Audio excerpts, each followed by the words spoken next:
Lanes from ASUS.POLAR should be pretty straightforward. Safe lane Dro, off lane Centaur, and then of course G will get on the Shadow Fiends. Nothing too crazy battle there. Zai on the off-lane Troll, or pardon me, on the off-lane Broodmother. Arteezy will take the Troll to be your safe lane farmer. S4 on the Queen of Pain, and that puts Puppey on Shadow Priest. Dazzle, you mentioned that. Carolina as well. Exactly. For the most part in their comfort zone.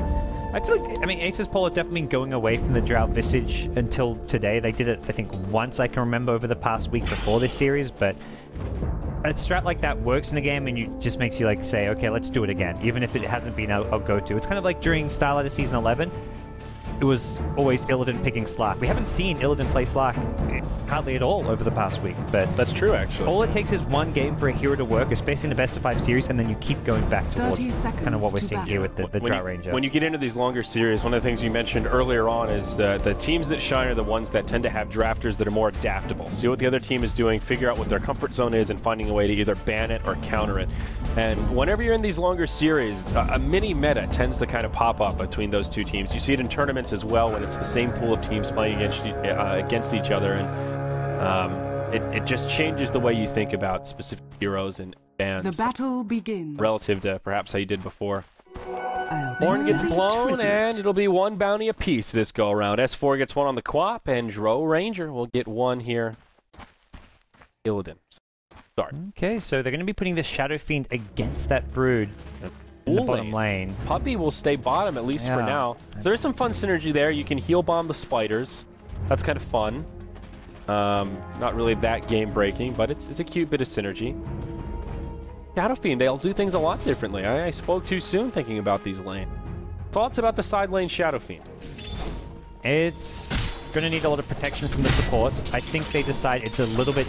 Both him and Illidan are kind of very similar heroes by concept, just SF has a bit more AoE nuke damage, but they're both kind of just that in the lane stage, looking to right-click, get their farm. Drow can't really push out and farm the mid lane, and will struggle against the Queen of Pain, but they'd rather make sure they have a good kind of wave to the Brood. Yeah, the only problem, though, is that Shadow Fiend will have to share experience, and it looks like Lil and FNG will have to hang around in the lane if they want this to work, try and zone out the Brood. They've already put down the Sentry Ward, but... There's double sentries on the dive side to de-ward this, too. Taking 1 on the Brood and 1 on the Dazzle, so they have them split up for now. Good play from FNG and Lil, though. They'll just keep on poking and prodding, using both supports. Normally it's just one support while the other pulls and does just jungle things or mid lane things, but using both supports to zone, very important. The ASUS support. But the lane's pushing out. He will definitely find the finally he's looking for. The last hit leader already, 8 and 5, so even denying quite heavy, and we'll get some maxed out souls. One of those rare times when you get to see him go Necro Mastery level 1, and also one of those rare times that we get to miss First Blood. Sadoy up top gets initiated on by Kuro with an LSA. That's up for Arteezy to do what the Troll does best. Chop him down. Like Puppey's decided this bottom lane isn't going to work. He's looking to swing his way at least towards the bottom rune to check it out, but we'll see if he checking the rune or goes back towards it. DD on FNG. Checking in on the mid lane, S4, 8 and 3 compared to the 5 and 4 Dro Ranger. So it is S4 favored, but not really by that much. Dro's actually doing a bit better than I would have thought. Oh, bottom dust used on Zai. Just he gets out of there. Yeah, just move over the trees. Even when you dust them, that's one of the trickiest things about the Brood is she can still hide in fog even when you have that quote-unquote vision. It was not dust too, because they only had the 2 heroes. Without Lion there, I don't think they get that kill. I'm not sure if it was a misclick or what, but yeah, that was an odd dust. Yep. Now S4 starting to dominate this mid lane a little more as he gets levels into his name. Grab the bounty rune up top. Bottom. Oh, double damage picked by Lion. Has been the pool camp block. The magic bush ward going to block the pool camp as well as the big camp, but ASUS.POLAR using most of their sentry wards for the lane here. Counter up the Brood. They do get some more delivered, so FNG will de-ward this, but this is a big gold investment for the Polar supports who are not getting farmed, not able to pull. These 2 supports on the Radiant side are likely to be kind of like very low net worth for the majority of this game. Yeah, and that's another one of the things about the Brood where it's not just about detection, but it's also about killing. If you buy all those wards and all that dust, but you don't find any kills, I don't want to say they go to waste because they are valuable zoning tools to make space for the Shadow Fiend, but you don't get that same kind of return value you otherwise would. It is working out well for the Shadow Fiend though. 24 and 12. He is having a field day so far. This is the dream start for an SF. That's great. And that's, I mean, yeah, he's had to share the XP a bit here, but Brood, similar story. This is not a Brood who's getting complete solo XP, and that's another hero that would like to get that solo XP so he can build up the biggest possible Spiderling army. So the safe lane decision to put the SF there is working out well. Illidan is getting enough out of this mid lane, even if he's not even really being outlasted by S1 anymore. Guess they'll use the Spider to scout the high ground so Puppey can safely just move over to the bottom rune, grabs the bounty. The S4 that takes the invisibility up top. So one thing that Secret is doing better at controlling these runes. A hero like Queen of Pain, that can be a little bit scary. She can get a lot done, the aggressive runes, but mid lane still a slugfest with now the Drow Ranger closing the gap and actually taking over. Maybe rune control can be a double-edged sword in a mid matchup like this. This Drow can just sit back and last hit, but generally Drow not the easiest hero to last hit with, but going for the straight ring backward before even picking up boots, just adjusting his item build to make this lane possible. And even getting an early point in stats, so 1 point in stats, 3 points in aura, pure physical damage coming up.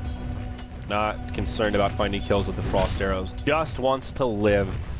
Looking at the top lane, Centaur. He was the victim of the first blood, but 12 CS. Pretty solid for a solo offlaner, also level 5. Having a pretty good time, all things considered. Kuro doing some stacking to the jungle. He'll do the double stack here, gets a whole Centaur army made. Has some options here for Team Secret. Plenty of stuff in the jungle for Arteezy or S4 to retreat to. No stack at the hard camp, but FNG spending a lot of time camping behind Illidan to keep him safe, although he was spotted out by S4, so S4 won't go diving in for that kill time soon. S4 does hit level 6, so now there's a Sonic Wave to go with his Scream. Very quiet early game relative to these last two matches. Teams just happy to sit back and farm. It is Secret finding the advantage of about 1,000 net worth and a very minor XP edge. Lil may go down in the bottom lane. Zai gets him with the spiders. There you go. That's the kind of return that the Brood is hoping for. Oh my. Good stuff. Good stuff for the Dire. Such a rough matchup for a Visage with the 0 base armor. Even when you get that point in the cloak, it's still very tough to lane against the Brood Spiderlings. Kind of stack the Spiderlings on top of each other so you can't even tell how many are coming out. Yeah. Even if you can see their HP bars, you still don't really know exactly how many it is. G trying to clean him up as best he can with the raises. Still our last hit leader, but now without the Visage here, the Brood gets a little more space in the lane. And G couldn't help out there because he had no mana for the raises. He's being forced to use his raises quite frequently. He's got a bottle, he's bottle crowing even, but he's just unable to keep up with the rate that Zai is kind of making more Spiderlings and just using them pretty well. You can't really be wasteful with these raises here.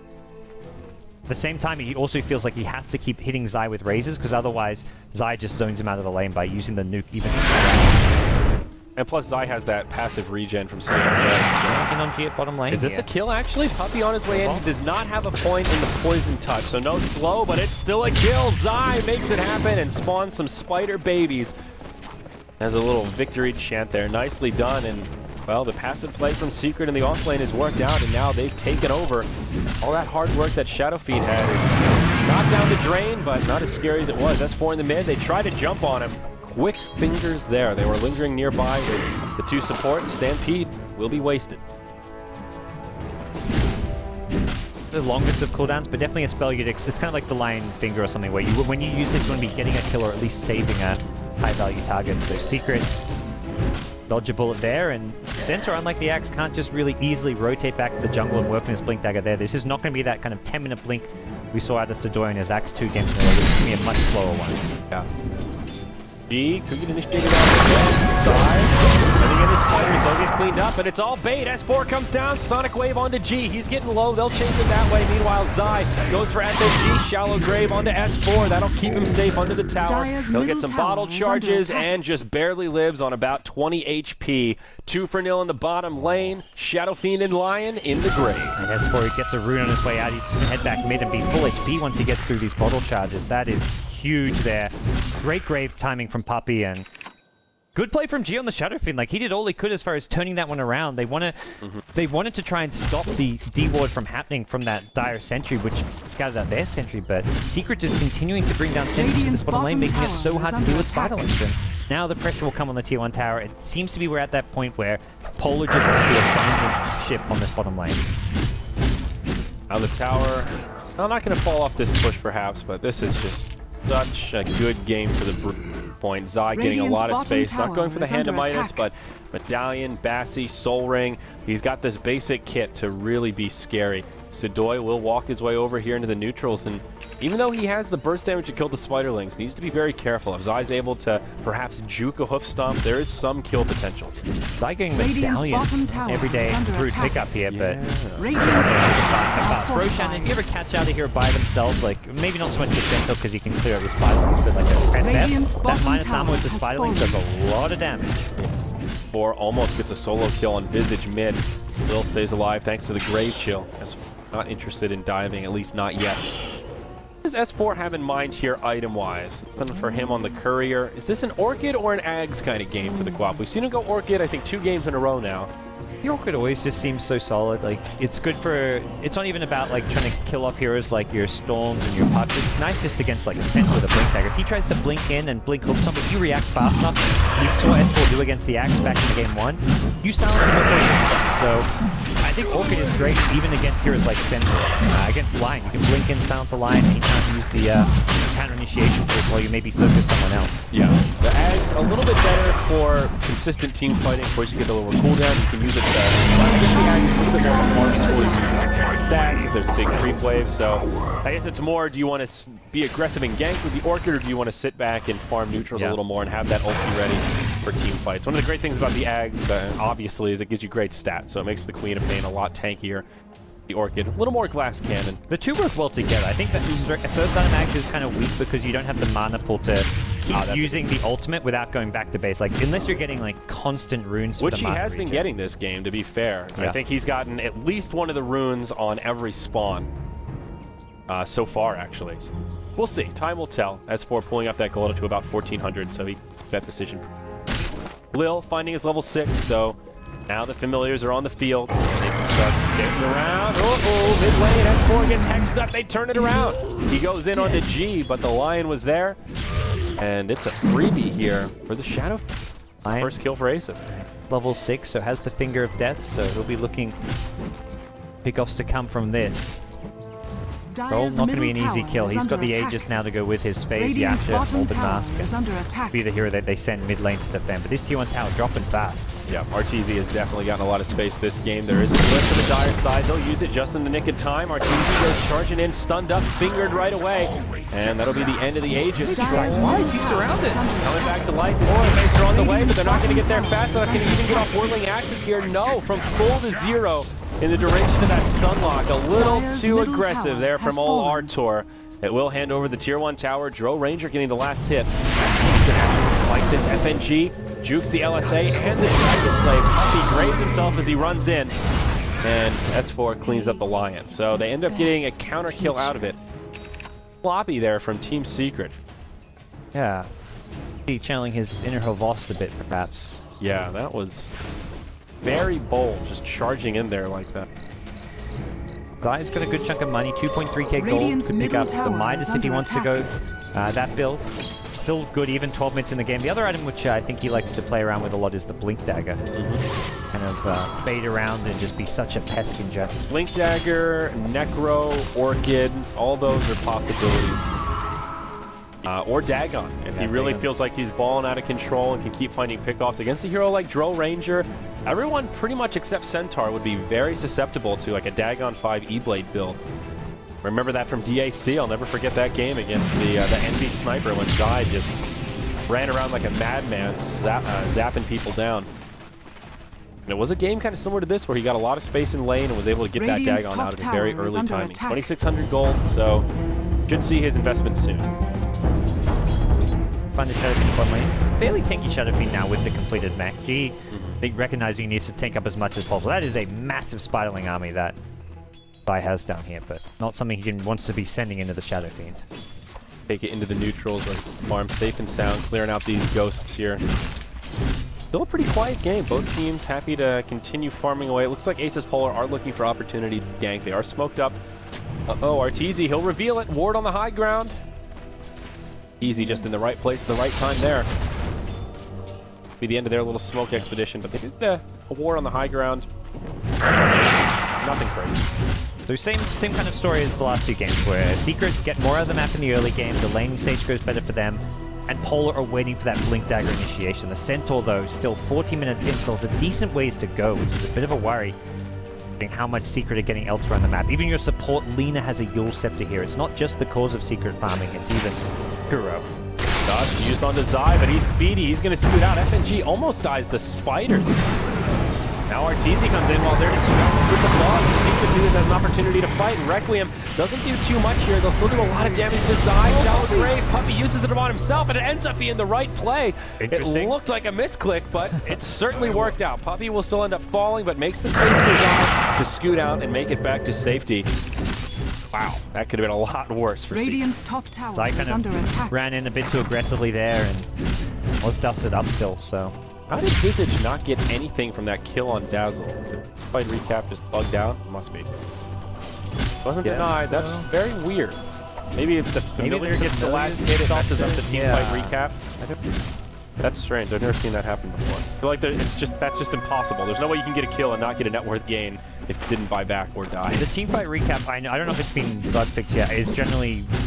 Like, if you spend all your gold before you die, it still says you lose how much gold you would have lost. Really? Yeah, it's completely...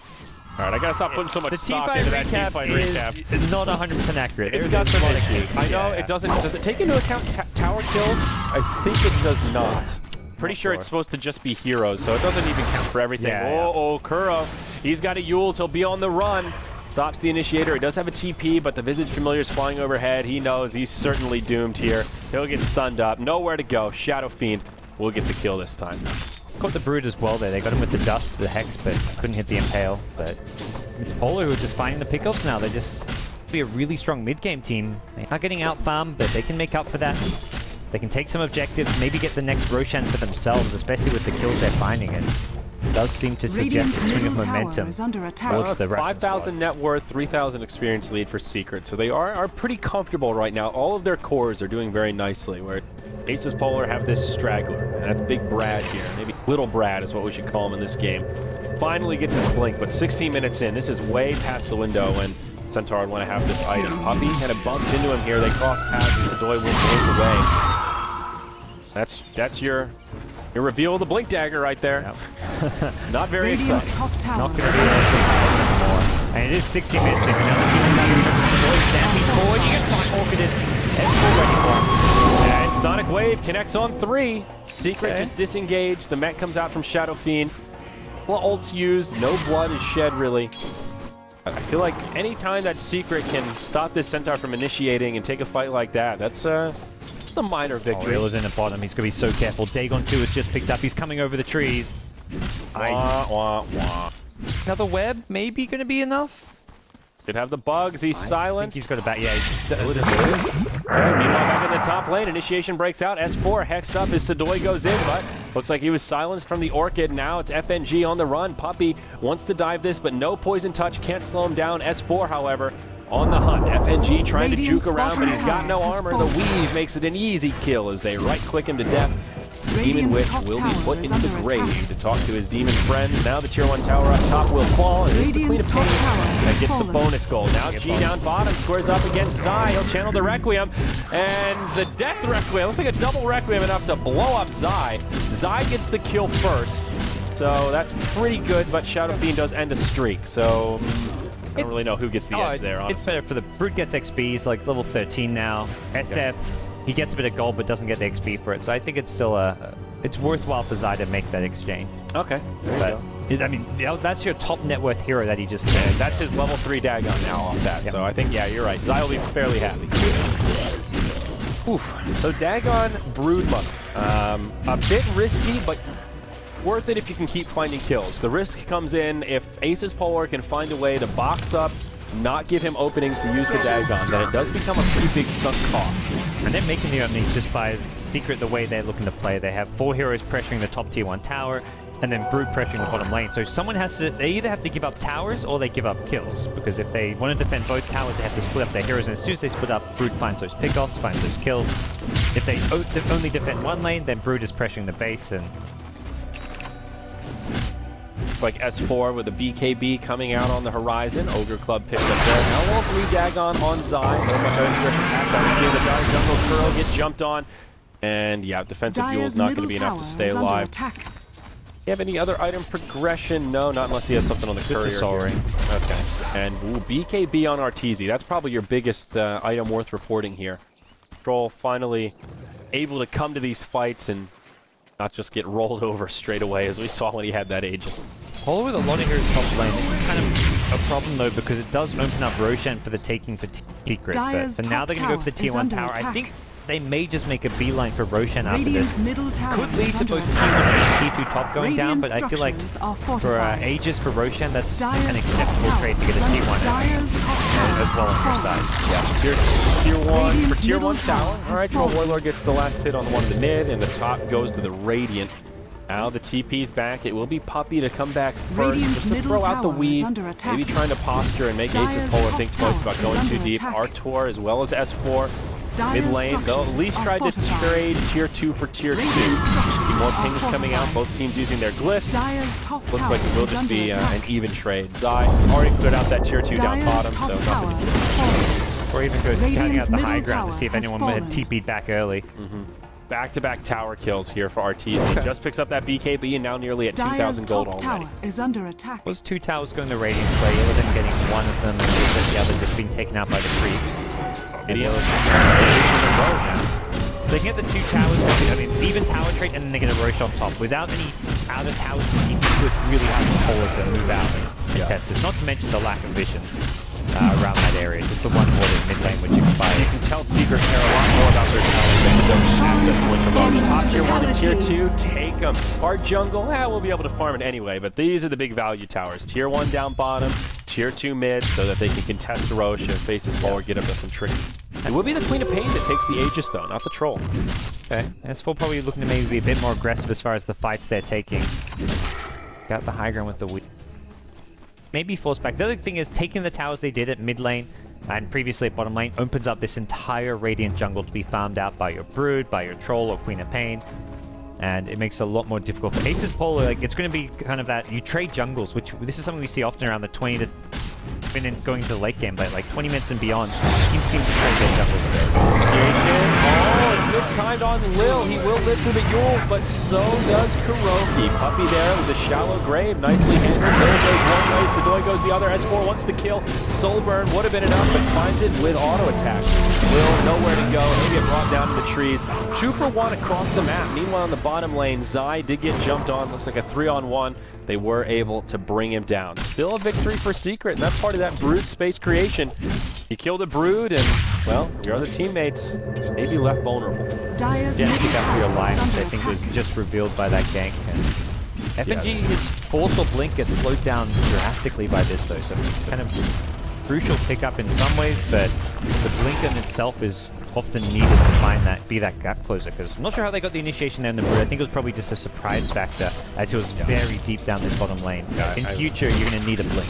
Zai was able to buy his level 4 Dagon before he went down, though, so his losses were mitigated.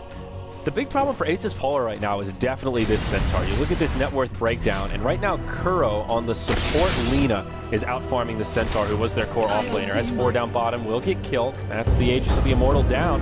Nice little pick for Aces Polar there. Okay. But this Centaur just has so little here, Gods. He's got Blink, Tranquils. Now he picks up a Vitality booster. I mean, that's something, but brings so little to the table. It feels like 1, 2, and 1 for Sadoy so far. Centaur's normally your hero. He does AoE damage. You want him to be your frontliner, blinking in, finding kills left and right, and he just hasn't been able to do that. Secret note, this Orchid on the Queen of Pain is the answer, because S4, if he's there when the initiation comes, he's reacting every single time and preventing the hooks off. Even if he preemptively stampedes, he maybe gets the slow off, and he doesn't die when he goes in, but he never gets that clean blink hoofs off. Now Aces Polar grouped up. They're taking the high ground here. Secret are grouped up nearby. Some reinforcements on the way. Ooh, they're going to the region. Now they stampede away. They see that and go, oh, they saw we used the gust. A couple of cooldowns there. Let's just get the hell out. So they'll stampede away. Secret still looking to pursue a little bit. Maybe thinking about interrupting some TP so Zai can do some rat work. Pressuring close to the base. G will be the one that comes home to try and clean up these spiders. Not going to be so lucky.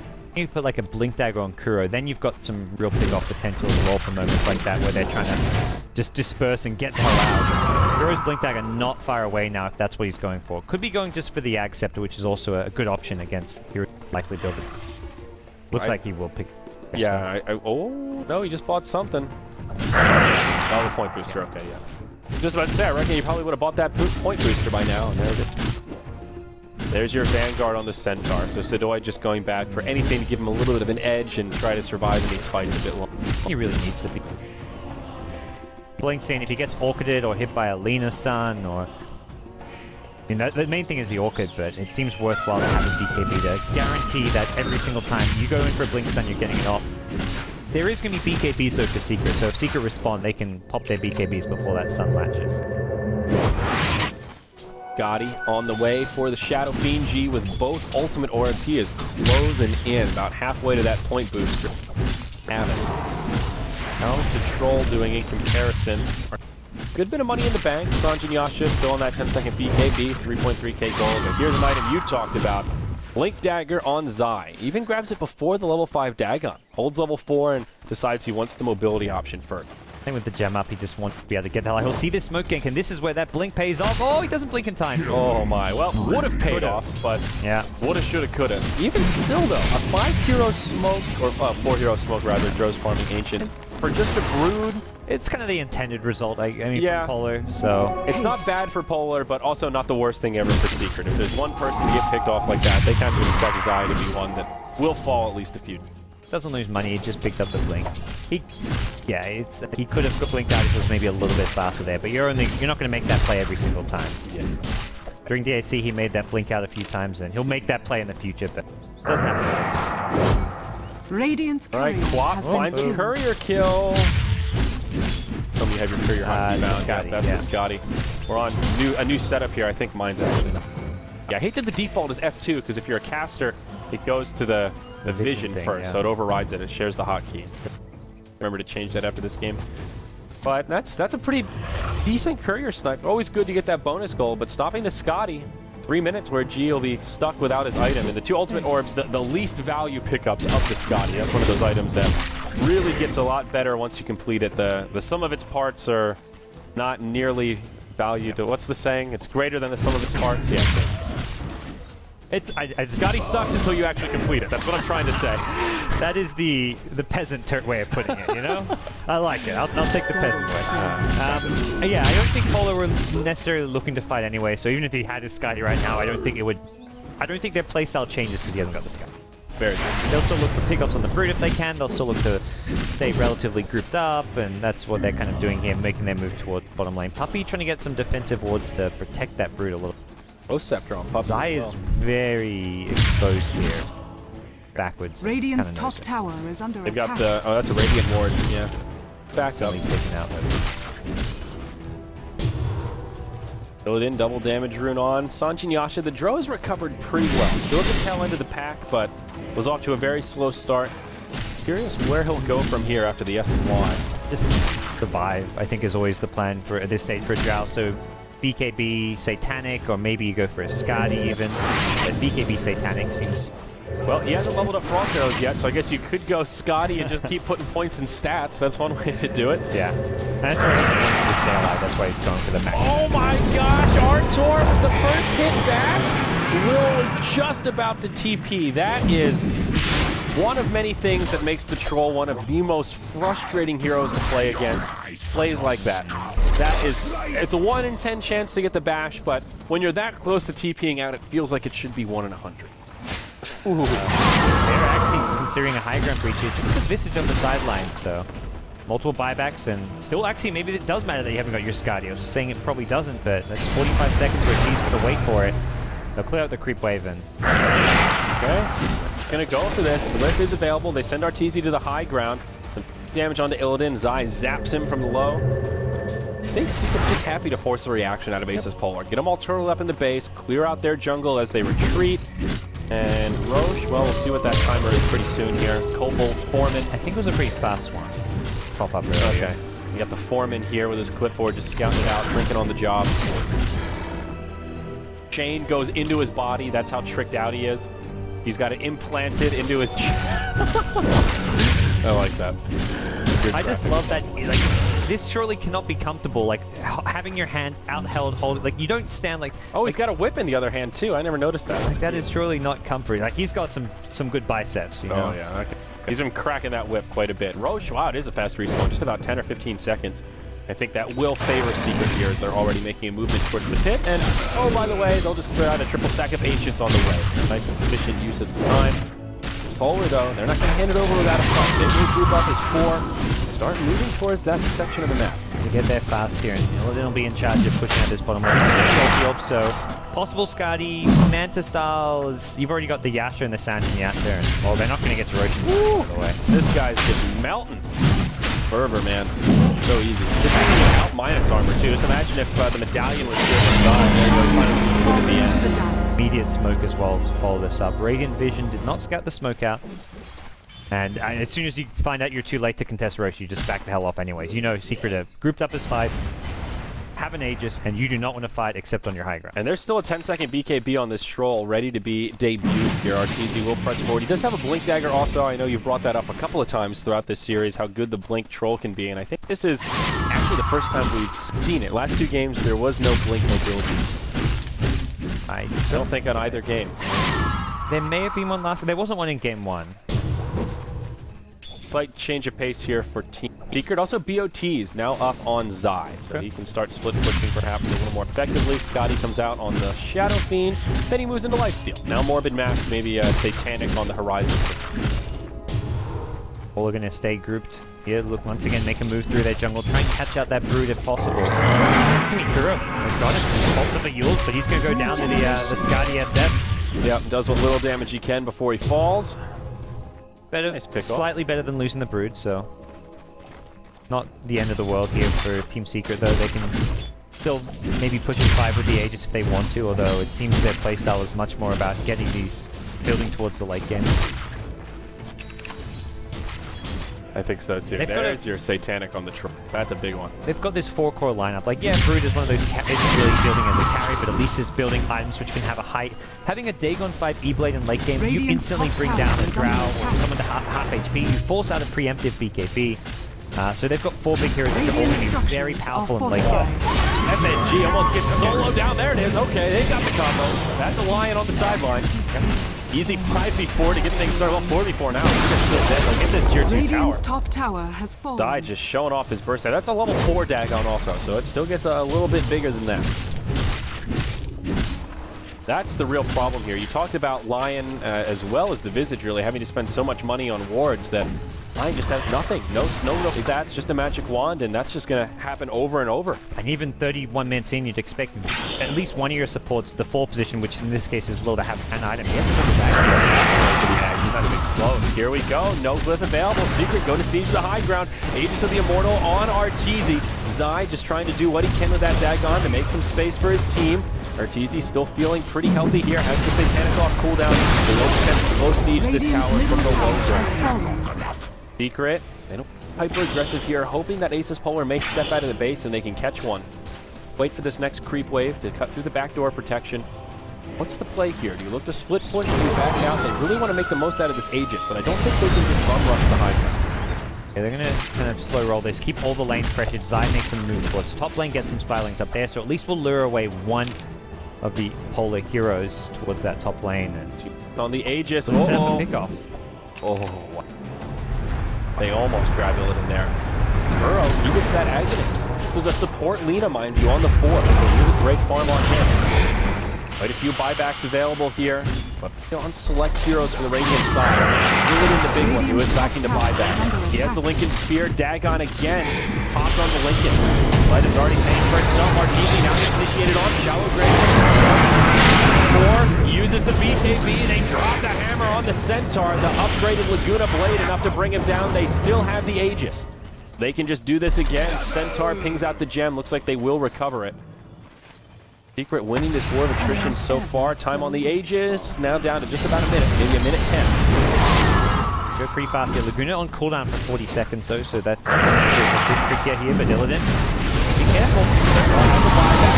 Burning here. Illidan gets brought it down straight away. There's your buyback from the Centaur. Kuro getting low but still alive. Arteezy, BKB on, Satanic cooling down. Remember, Aegis is yet to be deployed, although right now could be the time. Shallow Grave comes out, stunned up by the Familiar. Satanic comes back off cooldown. They want to go down this time. Making so much space, somehow still alive. Get the back on G. There's the death reckoning to finish off the Aegis, but meanwhile on the base, Zai is actually on the high ground, getting vision for his team and pressuring these supports. Now Sadoy, a dieback for him. Only one buyback available of the dead heroes, and it's the Shadow Fiend. Will he burn it? I think he has to. This could be a GG push all of a sudden, Dots. Yeah, you're getting mid lane, you're getting bottom lane, and top lane has no T2 tower. That's exposed as well. It's going to go for the tier 3 and that Mega Creep push. There it is. GG is called. It's Team Secret that take game 2. Now just one victory away from securing their spot at the Summit 3. You can see just how hard it is to push high ground there. Secret took them a few Aegises, and even with the Aegis, they had to kind of finesse that so much. They were just poking and prodding. They weren't even willing to just send the Troll and Aegis on the high ground just to brute force, so that really highlights how difficult pushing high ground can be.